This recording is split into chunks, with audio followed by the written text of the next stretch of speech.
The Knicks had a problem, one so obvious, so glaring, that it nearly derailed their entire playoff run. Every team knew it, every fan could see it.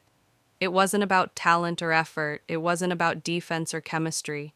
It was something deeper, something schematic, structural, a flaw in the very way their offense functioned in the half court. For weeks, it was the one thing holding them back from greatness. But now, after a series of sharp adjustments, it looks like they've finally cracked the code, and the timing couldn't be more perfect. For most of the season, the Knicks thrived on toughness. Defense, rebounding, grit. Those were the pillars. But as the playoffs unfolded, a different issue started creeping to the surface. Against elite defenses, their offense could become predictable. Too often, everything fell on Jalen Brunson to create something out of nothing. And while Brunson's brilliance has been the foundation of their success, even he needs space to operate. The problem: that space didn't always exist. At the center of it all was a single stubborn issue: spacing. Not just the kind of spacing you talk about in theory. This was real, tangible.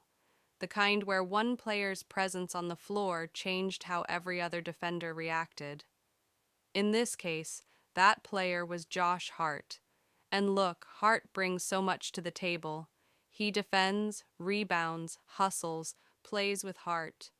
But teams had started daring him to shoot, flat out ignoring him at the three-point line, putting their centers on him, camping in the paint.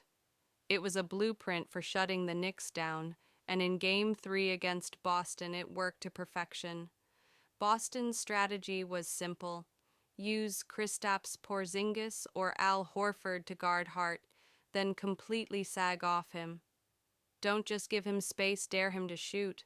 And while Hart isn't a non-shooter, he's not enough of a threat to force the defense to stay honest. That meant the paint was always crowded. That meant Brunson was seeing two, sometimes three defenders every time he turned a corner. That meant Karl Anthony Towns, OG Anunoby, and Mikal Bridges weren't getting clean looks either. The result: a stagnant offense, one that couldn't generate quality shots at the rim or beyond the arc. In Game 3, the Knicks scored just 93 points. It wasn't just that they lost, it was how they lost. Nothing looked easy. They